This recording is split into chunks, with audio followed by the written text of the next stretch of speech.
Kebersihan itu adalah sebagian dari iman.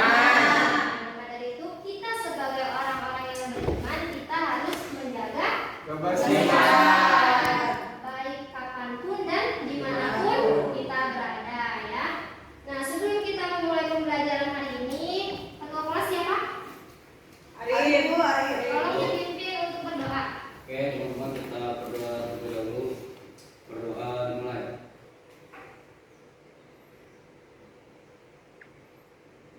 Selesai.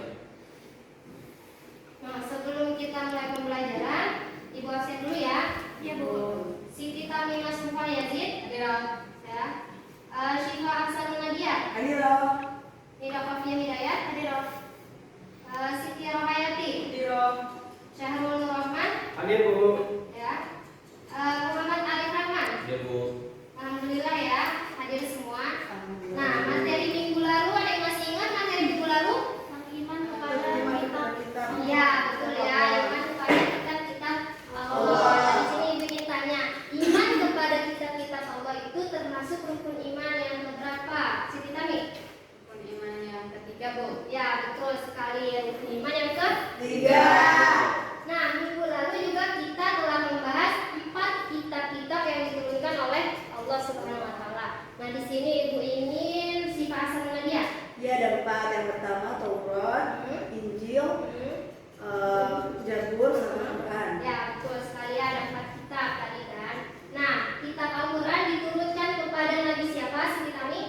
Nabi Muhammad SAW, Bu. Ya, betul sekali. Nabi Muhammad Shallallahu Alaihi Wasallam. Nah, di dalam kehidupan ini Allah Subhanahu Wa Taala memiliki manusia-manusia pilihan. Nah, manusia-manusia pilihan itu Allah dipanggil oleh Allah, baik untuk disampaikan ke umatnya maupun untuk dirinya sendiri. Nah, manusia-manusia pilihan Allah itu kita harus mengimani manusia-manusia pilihan Allah tersebut. Nah, di dalam rukun iman terdapat di rukun iman yang keberapa manusia-manusia pilihan Allah itu? Rukun iman yang keempat. Ya, betul sekali ya. Rukun iman yang keempat yaitu Sahrul. Rukun iman yang keempat, iman kepada Rasul-Rasul Allah. Ya, betul. Nah, materi kita pada hari ini adalah beriman kepada Rasul-Rasul Allah Subhanahu wa taala ya. Nah, di sini ada yang tahu perbedaan antara seorang nabi dan seorang rasul, yang tahu? Nah, ya. Perbedaan seorang nabi dan rasul adalah nabi itu adalah manusia pilihan Allah yang diberi wahyu oleh Allah untuk dirinya sendiri dan tidak untuk disampaikan kepada umatnya. Nah, sedangkan rasul itu adalah manusia pilihan Allah yang diberikan wahyu untuk disampaikan kepada umatnya. Di sini terdapat perbedaan apabila nabi itu wahyunya tidak disampaikan kepada orang lain, hanya untuk dirinya sendiri. Akan tetapi rasul itu wahyunya itu disampaikan kepada umatnya ya. Jadi seorang nabi itu belum tentu dia seorang rasul. Akan tetapi seorang rasul itu sudah pasti dia seorang nabi ya. Paham?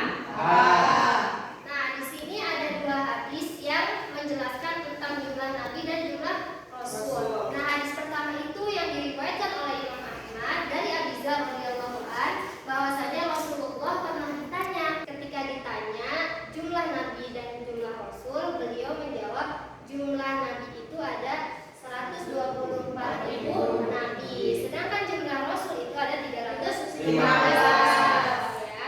Nah, di hadis kedua, hadis yang diriwayatkan oleh Imam At-Tirmidzi dari Abi Dzar radhiyallahu anhu bahwasanya ketika Nabi ditanya tentang jumlah nabi dan jumlah rasul, beliau menjawab jumlah nabi itu ada 124.000 nabi dan jumlah rasul itu ada 312 rasul. Dari sini kita terdapat perbedaan yaitu pada jumlah rasul. Hadis yang pertama jumlah rasul itu ada 315 dan hadis kedua ada 312 ya. Nah, dari perbedaan ini kita tidak perlu mempermasalahkan perbedaan ini. Akan tetapi yang harus kita lakukan sekarang, kita harus beriman kepada rasul-rasul Allah dan meyakini bahwasanya rasul-rasul itu adalah utusan Allah. Nah, dari kedua hadis tersebut, jumlah nabi yang mendapat gelar ulul azmi itu ada 5. Yang pertama Nabi Nuh, Nabi Ibrahim, Nabi Musa, Nabi Isa dan Nabi Muhammad. Nah, di sini ada yang tahu maksud ulul azmi ini apa?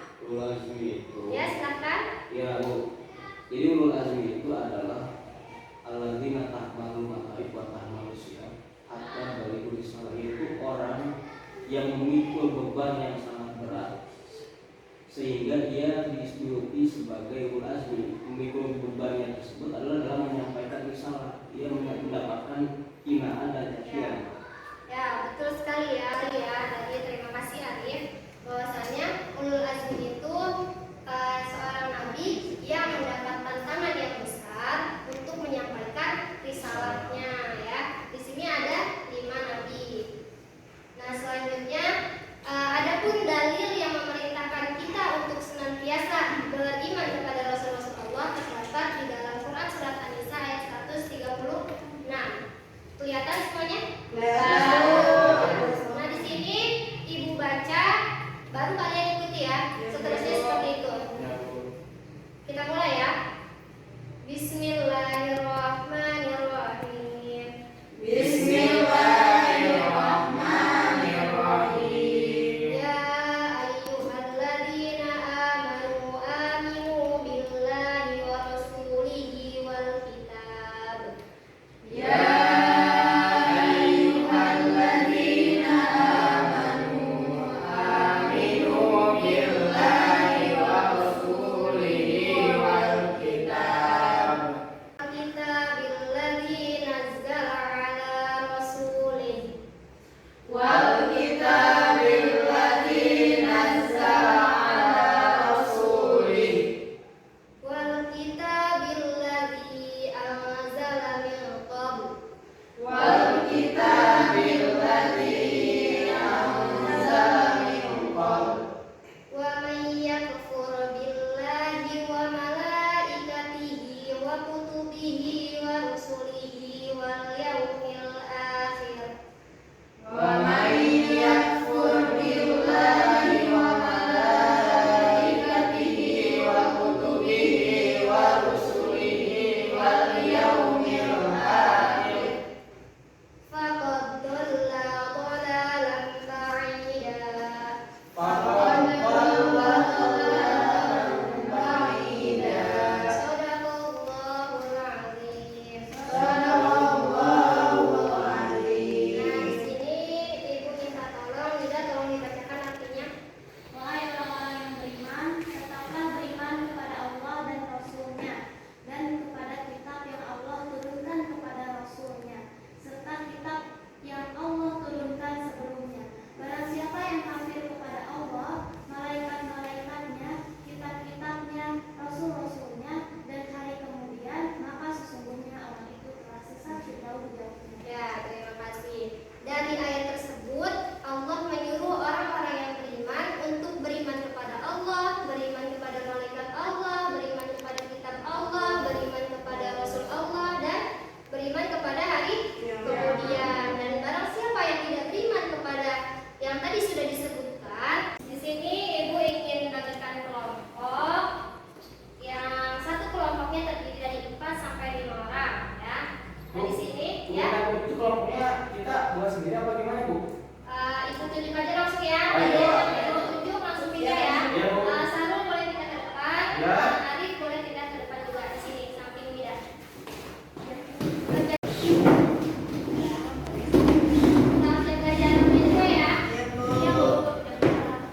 Arif agak majukan. Nah, ya, gitu ya. Nah, di sini teknisnya kalian pilih satu ketua kelompoknya. Nanti Ibu kasih waktu 5 sampai 10 menit untuk berdiskusi tentang judul yang kalian dapatkan. Nah, di sini Ibu ingin bukan hanya ketua kelompoknya saja yang berbicara, akan tetapi minimal 3 orang yang berbicara, yang menyampaikan presentasinya hasil dari diskusi kelompok tersebut.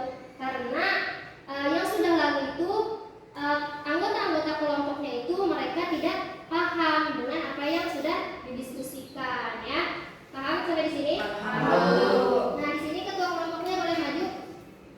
Di sini Ibu punya kertas.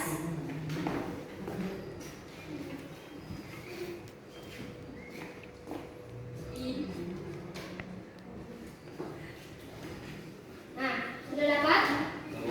Nah, silakan kalian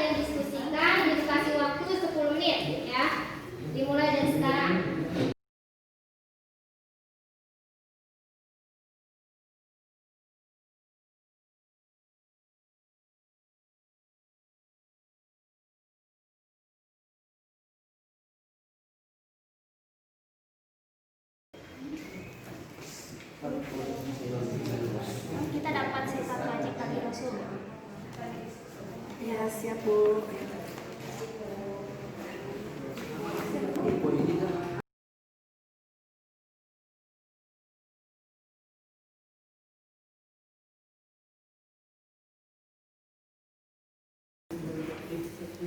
Gimana, sudah ketemu jawabannya? Udah. Sekali lagi ya. Gimana, sudah ketemu? Udah Bu, ada. Ya ini lagi ngeprint ya. Sebentar. Ya. Berapa lagi Bu? Silakan, waktunya 2 menit lagi ya. Ya. Oke, Bu. Ya.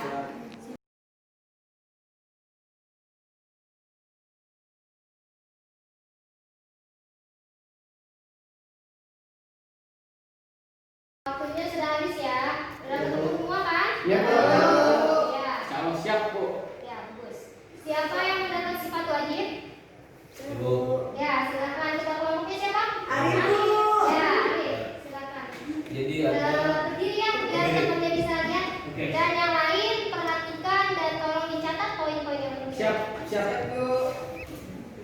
Oke ya, jadi ada sifat wajib yang dimiliki oleh Rasul. Yang pertama itu adalah sidik, artinya adalah jujur atau benar. Yang nomor kedua adalah amanah, artinya dapat dipercaya. Yang nomor ketiga adalah tabligh, artinya menyampaikan. Yang terakhir adalah fahamah, artinya cerdas. Sering kita dengar kalau waktu kecil ya di masjid-masjid gimana? Sidik, amanah, tabligh, fahamah, kizib, khianat, kitman, itu sifat wajib bagi Rasul. Masing-masing dari sifat wajib ini yang pertama nanti akan disampaikan oleh saudari Sipa. Ya, dia berdiri ya. Yang pertama, sidik, yaitu Rasul selalu benar. Apa yang dikatakan Nabi Ibrahim kepada bapaknya adalah perkataan yang benar. Apa yang disembah oleh bapaknya adalah sesuatu yang tidak memberi manfaat dan mudarat. Lain tolong diperhatikan ya teman-teman. Jauhilah peristiwa ini diabadikan pada surat Maryam ayat 1. Wazkur fil kitab Ibrahim innahu kana siddiqan nabiyya. Artinya, dan ceritakanlah Muhammad kisah Ibrahim di dalam kitab Al-Quran. Sesungguhnya dia adalah seorang yang sangat membenarkan seorang nabi. Ya. Selanjutnya siapa yang melaporkan yang ingin menyampaikan? Tidak Bu. Ya, silakan. Siapa yang ingin menyampaikan? Saya Bu. Ya, silakan ya.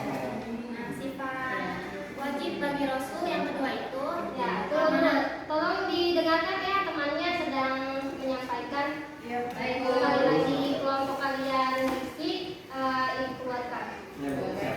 ya, Silakan. sifat wajib bagi Rasul yang kedua itu amanah, artinya dapat dipercaya. Dalam surat Asy-Syu'ara ayat 107 kata bunyi idz qala lahum aquhum nuhun ala tattaqun inni lakum rasulun amin. Artinya ketika saudara mereka Nuh berkata kepada mereka, mengapa kamu tidak bertakwa? Sesungguhnya aku ini seorang rasul kepercayaan yang diutus kepadamu. Nah, amanah artinya itu dapat dipercaya. Para rasul selalu setia menjalani segala perintah Allah. Nah, Allah Subhanahu wa taala menunjuk para nabi dan rasul ini untuk membimbing apa? Untuk membimbing umat manusia kepada jalan yang baik dan benar. Nabi dan rasul tidak pernah ingkar maupun berdusta. Nabi dan rasul ini selalu dipercaya untuk melaksanakan apapun yang diperintahkan oleh Allah kepadanya. Adapun yang disampaikan Rasul yaitu supaya umat manusia ini selalu bertakwa kepada Allah dengan sebenar-benarnya takwa. Itu penjelasan dari saya. Lagi-lagi sifat wajib bagi Rasul. Ya Bu. Berdiri. Oke, sifat yang nomor ketiga adalah tabligh, artinya menyampaikan risalah yang telah Allah turunkan kepadanya dan oleh Rasul tersebut sampaikan kepada umatnya. lawannya sifat tabligh ini adalah kitman, menyembunyikan. Jadi mustahil para rasul itu menyembunyikan kebenaran yang telah diberikan kepadanya. Oleh karenanya di dalam Al-Quran dijelaskan di dalam surat Al-Maidah ayat 57, ya ayyuhar rasul baligh ma unzila ilaika min rabbik wa illam taf'al fama ballaghta risalah. Wahai Rasul, sampaikan apa yang diturunkan Tuhanmu kepadamu. Jika tidak engkau lakukan, maka engkau tidak memenuhi amanat yang telah Allah turunkan. Nah, ini sifat tabligh. Yang terakhir adalah fatonah, artinya adalah cerdas. Jadi para rasul itu cerdas, IQ-nya di atas rata-rata. Tidak IQ tak cuma IQ-nya IQ jongkok gitu kan. Nah, cerdasnya rasul itu dalam berbagai bidang kan, dari ekonomi, dari politik, dari dalam berdakwahnya, peperangan, bahkan di dalam berdebat dengan orang kafir pun rasul cerdas. Gak kayak kita mah debat aja ciut kan gitu kan. Nah, yang pertanyaan gini, katanya rasul itu umi, tidak bisa membaca, tidak bisa menulis. Nah, itu gimana maksudnya? Nah, kalau seandainya rasul itu seandainya bisa menulis, bisa membaca, berarti itu Al-Quran berarti karangan Muhammad. Nah, makanya di dalam Al-Quran dijelaskan bahwa Rasul itu seorang ummi yang tidak bisa membaca, tidak bisa menulis gitu kan. Kalau seandainya Rasul bisa membaca, Rasul bisa menulis, berarti orang-orang Yahudi, orang-orang Nasrani akan ingkar kepadanya. Jadi bahwa Al-Quran itu adalah karangan Muhammad. Nah, itulah untuk menepis segala pendapat atau argumentasi orang-orang Yahudi dan Nasrani bahwasanya Rasul itu adalah orang yang menulis atau membaca. Makanya disebut sebagai Rasul itu sebagai orang yang ummi. Itulah mungkin yang kami paparkan untuk kami. Kalau ada kesalahan tolong ya dibenarkan kembali. Ya. Baik, terima kasih untuk kelompok Arif ya. Ya, Bu. Betul sekali tadi yang sudah dipaparkan. Kalau tadi Syahrul, apa yang kamu dapat dari kelompok Arif? Dari tadi Ibu lihat kamu ngobrol dulu. Ya Bu, maaf ya Bu ya. Oh, Saya sifat wajib bagi Rasul itu tadi yang saya dapat gitu, saya dengar itu ada 4 Bu. Ada sidik, amanah, patonah, tabligh. Nah itu ada 4 Bu. Itu sih saya dapetin yang benar. Lain kali kalau ada temannya yang sedang memaparkan atau menyampaikan hasil diskusinya, menyampaikan ilmu, kalian harus mendengarkannya dan memperhatikannya ya. Karena itu juga masuk ke adab dalam belajar ya. Nah, sudah betul tadi ya, sifat wajib bagi Rasul itu tadi yang sudah dijelaskan oleh Arul dan dari kelompok Arif ya. Ada sidik, amanah, tabligh dan fatonah. Nah, di sini kelompok Syahrul dapat sifat apa? Sifat mustahil bagi Rasul. Nah, coba silahkan dipaparkan. Bu, saya akan menyampaikan tentang tadi kan ada sifat wajib bagi Rasul dan ini lawan itu sifat mustahil bagi Rasul. Sifat mustahil bagi Rasul itu sifat yang enggak bakal ada di dalam diri seorang Rasul. Nah itu di dalam sifat mustahil bagi Rasul itu ada 4, yaitu yang pertama ada al-kizib, ada al-khianah, ada al-kitman dan ada al-balaghah. Nah nanti akan dipaparkan secara mendalam oleh teman-teman dan termasuk saya juga. Yang pertama tentang al-kizib akan disampaikan oleh teman saya Siti Rohayati. Silakan kepada Siti Rohayati disampaikan tentang al-kizib. Nah, jadi yang pertama itu sifat mustahil itu al-kizib. Al-kizib itu mustahilnya Rasul itu berbohong atau dusta. Nah, jadi semua perkataan dan perbuatan Rasul itu tidak bohong dan dusta. Adapun dalilnya Quran surat An-Najm surah ke-53 ayat 2 sampai 4. Bismillahirrahmanirrahim. Ma dalla sahibukum wa ma huwa wa ma yantiqu 'anil hawa in huwa illa wahyu yuha. Yang artinya kawanmu Muhammad tidak sesat dan tidak pula keliru, dan tidaklah yang diucapkan itu Al-Quran menurut keinginannya, tidak lain Al-Quran adalah wahyu yang diwahyukan kepadanya. Dalam surah 53 ayat 2 sampai 4 Bu. Ya, betul sekali. Selanjutnya siapa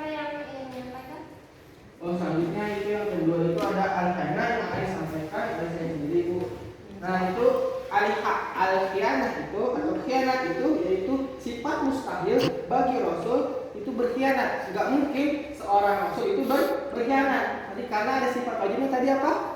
Al-amanah. Nah, pasti seorang rasul itu bakal menyampaikan apa yang diperintahkan, apa yang diamanahkan oleh Allah Subhanahu wa taala. Dan terdapat di dalam Quran surat Al-An'am ayat 106. A'udzu billahi minasyaitonir rajim. Bismillahirrahmanirrahim. Ittabi' ma uhiya ilaika min rabbik la ilaha illa huwa wa'rid 'anil musyrikin. Artinya, ikutilah apa yang telah diwahyukan kepada Muhammad. Tidak ada Tuhan selain Dia, dan berpalinglah dari orang-orang musyrik. Quran surat Al-An'am ayat 106. Jadi ketika Allah menurunkan wahyu kepada Nabi Muhammad, nah langsung disampaikan kepada umatnya. Nah, itu tidak mungkin seorang rasul berkhianat, pasti bakal menyampaikan, yaitu sifatnya amanah. Selanjutnya yang ketiga itu ada al-khitman, yaitu mustahil rasul menyembunyikan kebenaran. Nah, setiap rasul pasti akan menyampaikan kebenaran karena wahyu atau risalah itu dari Allah Subhanahu wa taala untuk disampaikan kepada umatnya. Dan yang tadi juga disampaikan oleh kelompok sifat wajib bagi rasul, yaitu tentang tabligh, menyampaikan apa? Menyampaikan kebenaran. Tidak mungkin seorang rasul itu menyembunyikan kebenaran. Nah, yang terdapat di dalam Quran surat Al-An'am ayat 50. A'udzu billahi minasyaitonir rajim. Bismillahirrahmanirrahim. Qul la aqulu lakum inni khazainullah wa la a'lamul ghaib wa la a'lamul ghaiba wa la aqulu lakum inni malak in attabi'u illa ma yuha ilai. Qul hal yastawil a'ma wal basir afala tattafakkarun. Artinya, katakanlah Muhammad, aku tidak mengatakan kepadamu bahwa perbendaharaan Allah Subhanahu wa taala ada padaku, dan aku tidak mengetahui yang gaib, dan aku tidak pula mengatakan kepadamu bahwa aku malaikat. Aku hanya mengikuti apa yang diwahyukan kepadaku. Katakanlah, apakah sama orang yang buta dengan orang yang melihat? Apakah kamu tidak memikirkannya? Quran surat Al-An'am ayat 6 ayat 50. Ya, itu tadi ya sudah 3 sifat mustahil bagi rasul yang sudah disampaikan. Tinggal satu lagi nanti yang akan disampaikan oleh teman saya. Ya, silakan. Nah, itu tentang al-baladah disampaikan oleh Siti Tami. Kepada Siti Tami, ayo Siti Tami. Ya. Sifat mustahil bagi rasul yang keempat adalah baladah. Al-baladah itu artinya bodoh. Tidak mungkin Allah mengutus rasul seorang yang bodoh. Soalnya Allah mengutus rasul itu untuk membina umat-umatnya. Sedangkan jika seorang rasul bodoh, bagaimana akan membawa umat ke jalan yang benar? Dalilnya itu terdapat dalam Quran surat Al-A'raf ayat 199 yang berbunyi, A'udzu billahi minasyaitonir rajim. Bismillahirrahmanirrahim. Khudil afwa wa'mur bil urfi wa'rid 'anil jahilin. Yang artinya, jadilah pemaaf dan suruhlah orang untuk mengerjakan yang ma'ruf, serta janganlah pedulikan orang-orang yang bodoh. Nah, dalam surat ini Allah berbicara kepada Nabi Muhammad SAW. Yang pasti adalah Nabi Muhammad orang yang cerdas. Maksud pedulikan orang-orang yang bodoh adalah orang-orang kafir yang tidak beriman kepada Nabi Muhammad SAW. Jadi sifat yang terakhir yang tidak mungkin dimiliki oleh Rasul adalah al-baladah, yang artinya bodoh. Cukup dari kelompok ini? Iya Bu, cukup. Udah semua maknanya. Ya, terima kasih ya Ya, Bu. kelompok Sarul.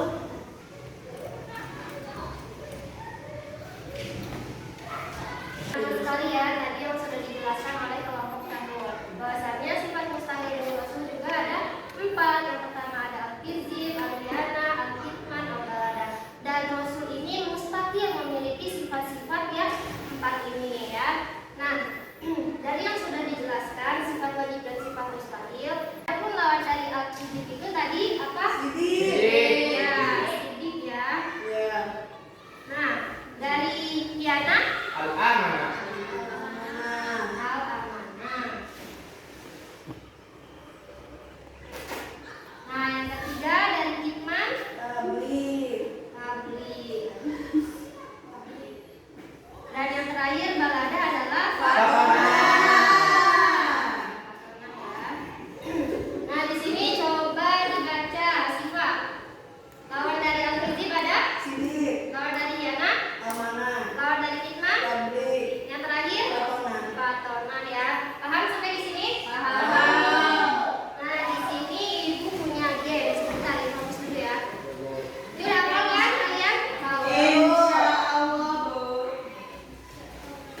wajib.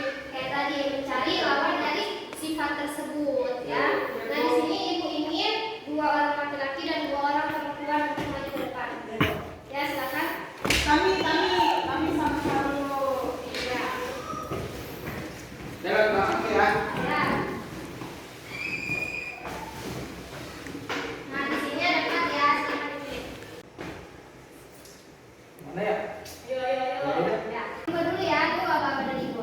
Nah di sini kalian cari yang tadi sifat wajib dan sifat mustahil, lawan dari sifat wajib dan sifat mustahil.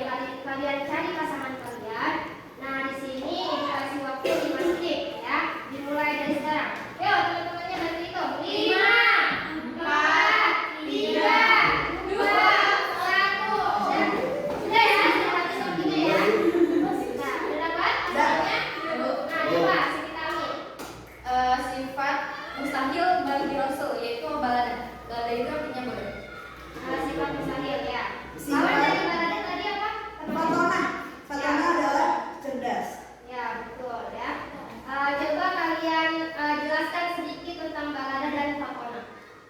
Balada itu sifat mustahil bagi Rasul. Jadi Rasul yang diturunkan oleh Allah itu tidak mungkin bersifat bodoh karena Rasul akan menyampaikan wahyu-wahyu yang disampaikan oleh Allah kepada umatnya. Tidak mungkin Rasul yang bodoh yang dapat menyampaikan wahyu kepada umatnya. Jadi itu adalah sifat yang mustahil bagi Rasul.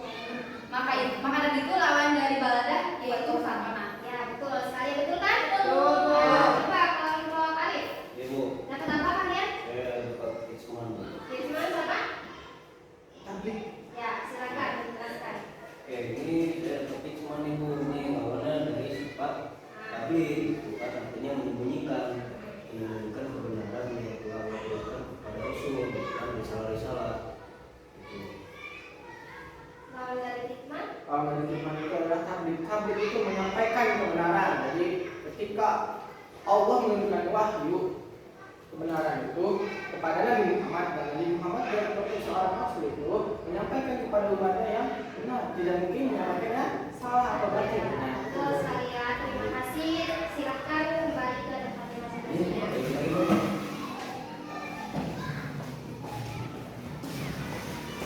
Nah, selain sifat wajib dan sifat mustahil, Rasul juga memiliki sifat jaiz.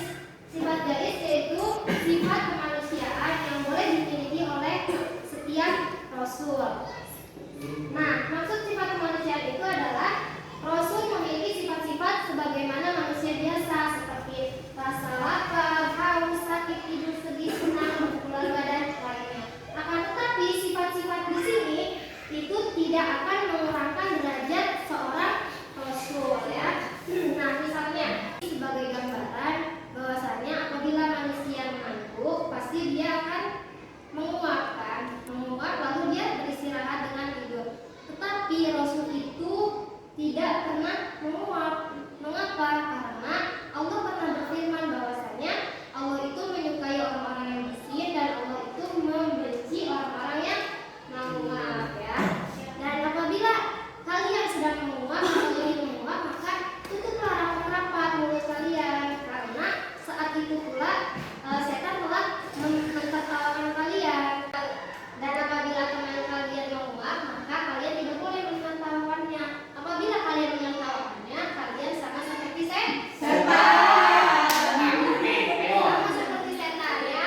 Jadi teman kalian menguap, jangan ditertawakan. Ya. Nah, selanjutnya itu ada selain sifat jaiz, adapun tugas-tugas Rasul Allah itu ada 3. Di sini ibu menjelaskan 3 ya. Nah, yang pertama coba Siti Rohayati kalau dibaca. Yang pertama menyampaikan risalah dari Allah Subhanahu wa taala. Ya, menyampaikan risalah, maksud menyampaikan risalah itu tahu? Enggak, Bu. Ya. Menyampaikan risalah itu sama halnya apabila seorang rasul diberikan wahyu oleh Allah Subhanahu wa taala, maka seorang rasul itu langsung menyampaikan risalah. Tidak ada yang disembunyikan oleh seorang rasul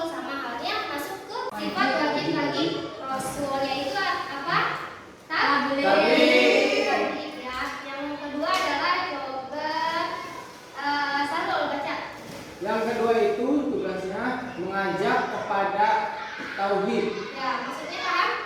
Ini Bu, mengajak untuk beriman kepada Allah, gitu Bu. Ya, betul sekali ya. Mengajak untuk beriman dan mengesahkan Allah dan tidak menyekutukan Allah Subhanahu wa taala, serta mengajak untuk berbuat amar ma'ruf dan nahi munkar. Nah, coba yang terakhir, Nida tolong dibaca. Memberi kabar gembira kepada orang mukmin dan memberi peringatan kepada orang kafir. Tahu maksud dari poin ketiga?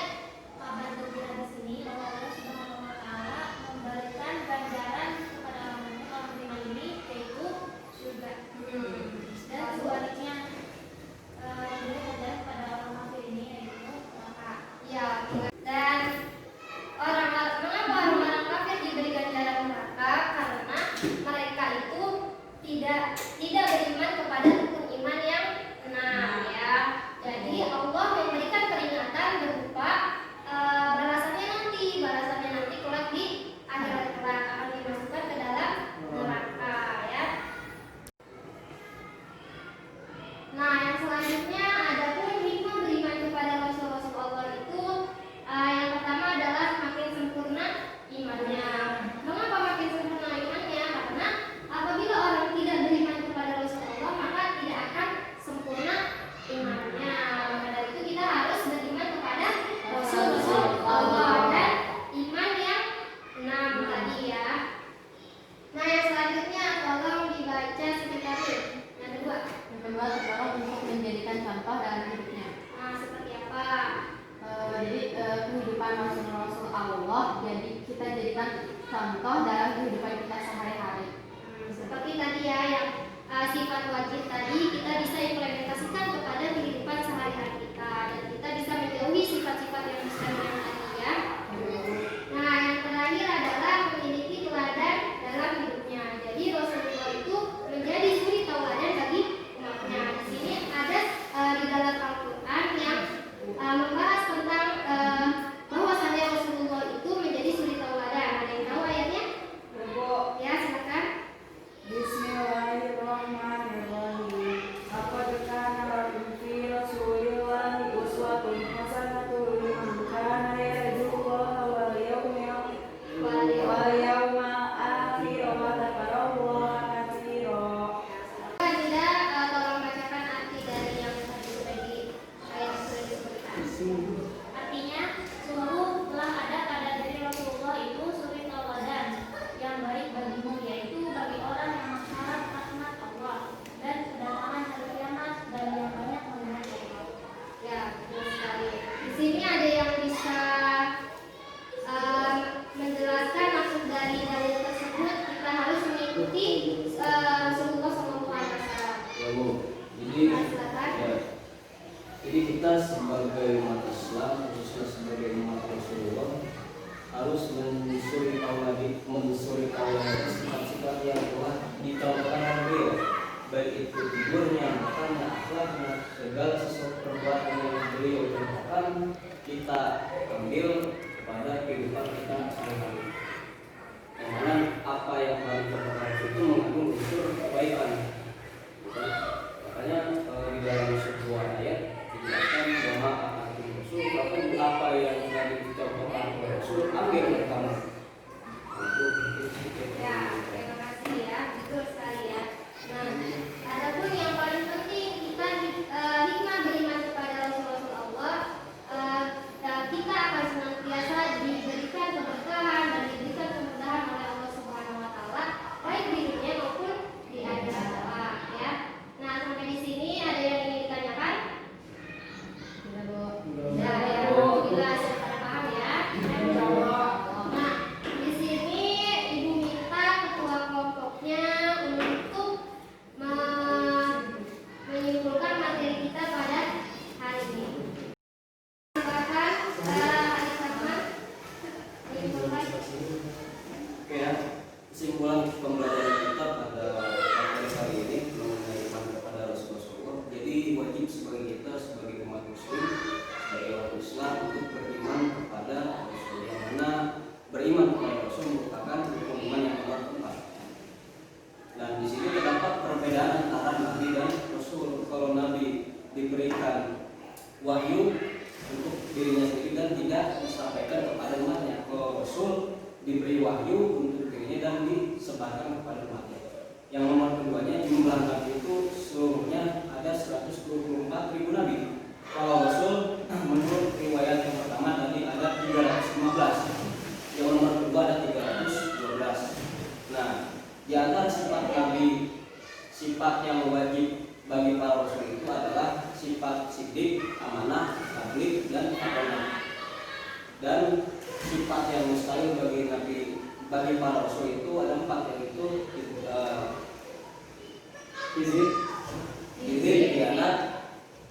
khianat, kitman, Saya mungkin dari kami Ya, terima kasih. Sekarang Amrul simpulkan materi hari ini.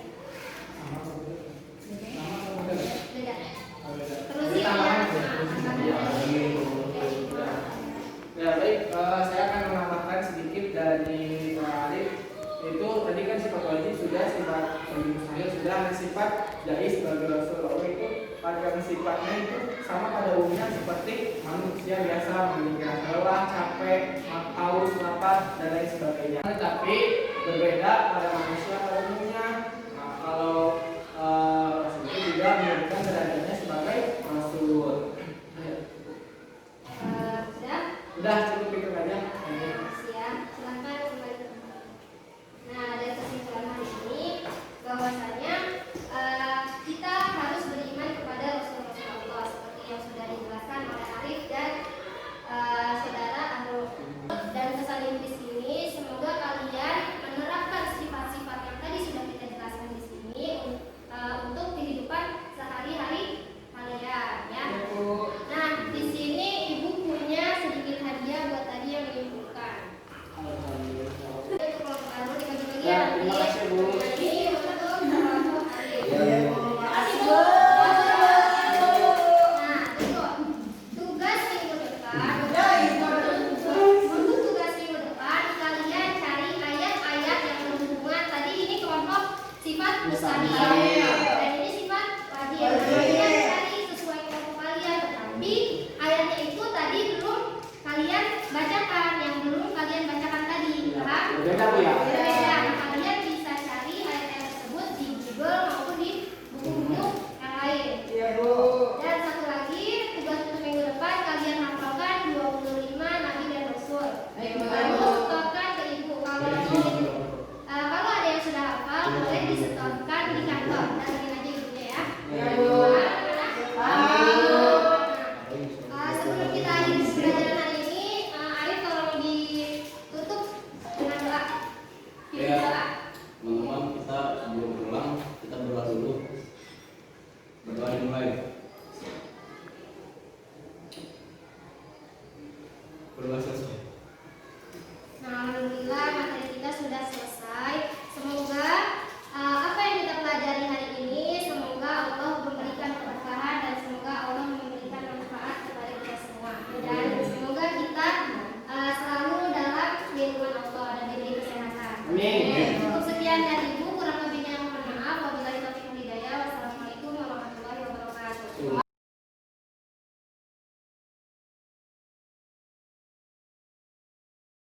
Apa anak-anak?